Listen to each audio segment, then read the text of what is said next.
Many people believe that being able to convince others is just luck, magic, or some inborn charisma or a talent.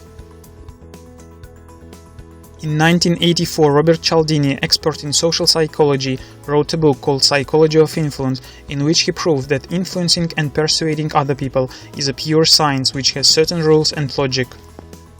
Before writing his book, Cialdini spent 30 years doing comprehensive research on how different people are influenced.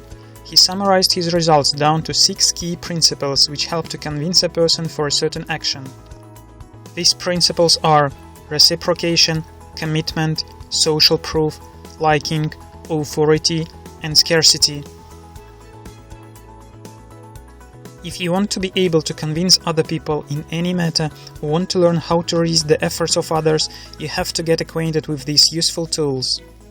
In the next lectures we are going to dive into each of these principles in more detail. Stay tuned.